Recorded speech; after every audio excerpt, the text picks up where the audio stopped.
Hello, everyone. Thank you for tuning back in. So, I wound up not doing an extended for the last collective reading I did, but instead, I'm going to do quick little polls for each of the 12 signs, starting with Aries, of course, my favorite. Shout out to my Aries people. One of my Aries besties is making a cross country journey right now. I'm so excited and happy for her. But all of my Aries rock stars, let's do the thing. So, I have a 3 card spread that I pulled here, and the question that I'm asking is, what is the goal that we're looking at? What do we need to negotiate with? What is the advice for moving forward? And then what does Spirit want to remind you that your superpower is? So, bottom of the deck, our superpower is the Two of Cups, which talks to me all about the energy of integration. Basically, like saying you've mastered the art of integration, whatever that means for you. And behind it, I have the Six of Cups, the World, and then the Page of Wands behind that, right? So, completion of a cycle, Six of Cups talks to me about inner child integration, and then this overall alchemical wedding, the mastery of integration with the Two of Cups. So, typically, because I'm seeing the Six of Cups behind this, it would talk to me about, like I said, inner child integration. But I'm almost getting the idea of like integrating a school bus worth of inner children. That it's not just one, but I guess maybe like as we go through the cycles of life, we have multiple incarnations of ourselves. I mean, I guess that makes sense, right? Because us as a wee little child would not be the same as us at like 10 versus us at 14 versus us at 22, and maybe you were a 35-year-old child at one point still, and you got to integrate her. So you know what I'm saying? Like, this is literally the magic school bus worth of integration that's happening. And this Two of Cups is coming out at the bottom of the deck to remind you that you've mastered this because you've done it 1,000 times before, right? So it would tell me something like that, that this again has become something that if you don't think it's second nature, it's almost like Spirit is encouraging you to consider it to be second nature, because at least from Spirit's perspective, you're doing the darn thing, right? And yeah, again, because of the Page of Wands at the bottom, oh, and then the King of Wands right behind that, I want to say something about finding your voice. Oh, excuse me. Finding your voice, as though, yeah, because again, I'm hearing it like a school bus, but imagine like a school bus filled with children, where you could be standing 30 yards away from that school bus with all the windows sealed up, and you could still probably hear all those kids having a good time and in the back of the bus, you know? So I'm getting something like that, where it's like there's noise that's coming in with this. Good noise. It's, again, like the noise of a room filled with children playing and laughing and something like that.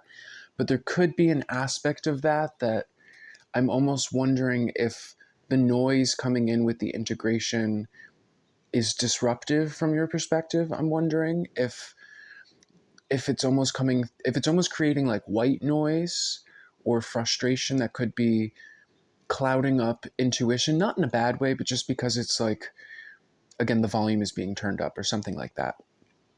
So again, the rest of the cards on the table are showing me the goal, what we need to negotiate, and then the advice for moving forward. So the goal is the Eight of Swords.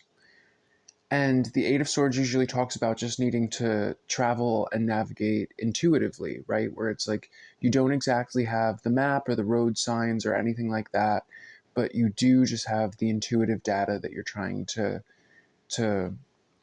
navigate with. And going back to this Two of Cups here, I was talking about, as the integration comes in, there might be like a little bit of white noise that confuses the intuitive energy just because things are getting so loud. And that might explain this Eight of Swords a little bit better, in terms of Eight of Swords can be a frustrating navigational energy, right? Because you're trying to make sharp decisions without information. So you need your intuition, right? So it can be hard if excuse me, if anything is distracting that. But it almost is giving me the vibe of, and of course I'm thinking of my friend that's on a road trip right now. Shout out to Krista, I love you.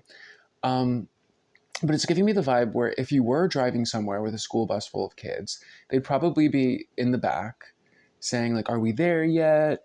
Where are we going? Let's go here. Can we stop for ice cream? There could be something like that where it's like, perhaps, the journey that you're partaking makes you think like, okay, I have to put my adult hat on and be super serious, and I'm going to be the big adult and blah blah blah.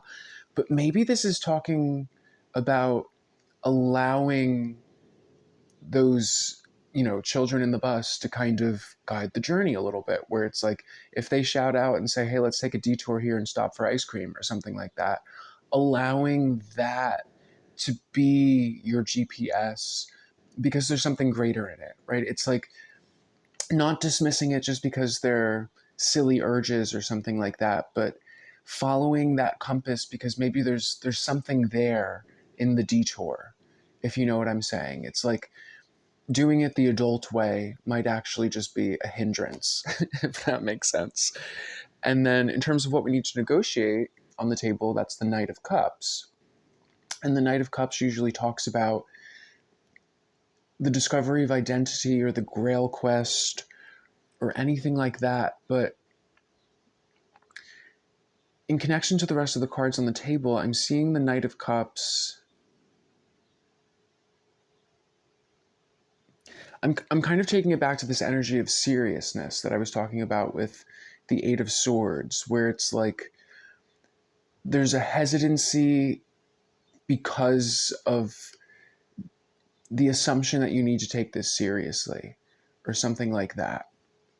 That the Knight of Cups, because the Knight of Cups can be a hesitant energy where, he's found his holy grail, he's on his journey, but for whatever reason, he's kind of taking this moment to stop and contemplate and question and wonder, now that I have this, what do I even do with it? Am I really going in the right direction with this?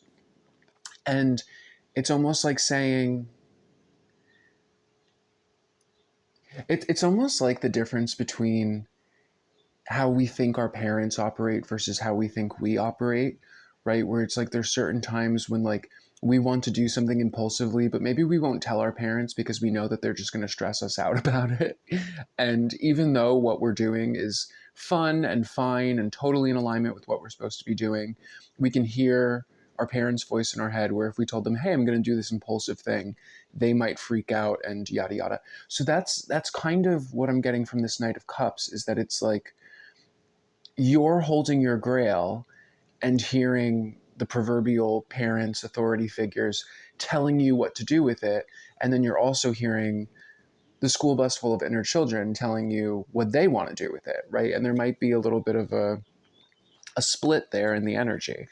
And that's just what kind of needs to be negotiated with, is that it's like, at the end of the day, it's your grail, right? You're the only one that can really do anything with it. But another thing about the Knight of Cups and the Holy Grail is that I've heard before that this card implies that there are certain seeds for certain types of soil, right? So you know that you can't just plant your seed anywhere because it might need a very particular type of soil or a very particular amount of sunlight, whatever it is.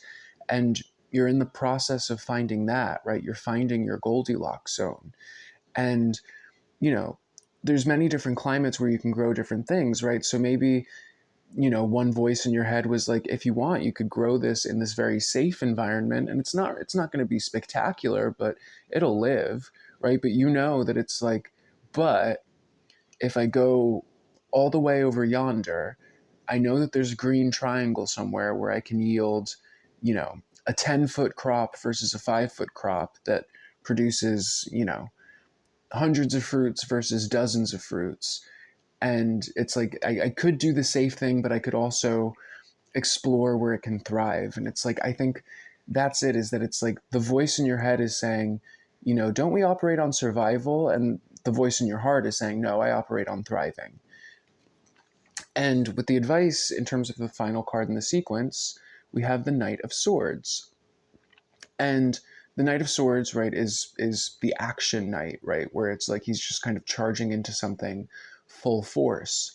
And what I really want to say is like doing everything you can to almost like drown yourself in the energy of excitement so that it drowns out everything else. Where it's like, what you really want to be hearing is the music of the inner children, right?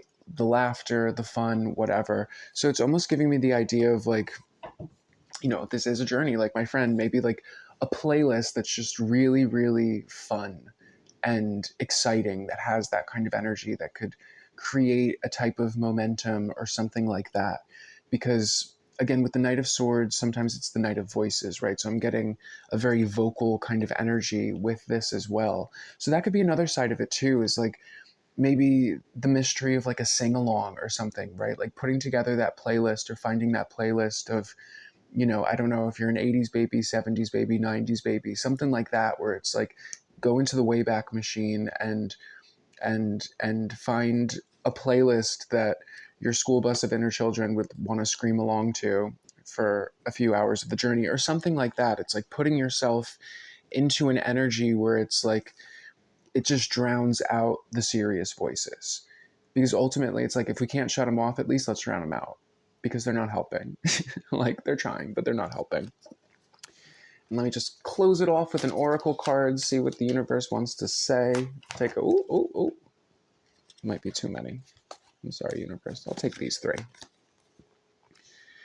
All right, it says, I am resilient. I deserve a fantastic income and growth. So I am resilient says if my mood wavers, it doesn't stay that way permanently. I allow myself to feel my feelings until I can refocus my thoughts on the positive. I do not judge myself for being human. I am resilient. I love that. So it's recognizing that energy doesn't stay that way permanently and that you can refocus your thoughts on the positive, which is kind of what we're talking about here. So if you're having a moment of stress of like, what the heck am I doing with myself? Remember that this too shall pass, right? I was crying and screaming this morning as well. So we're all there.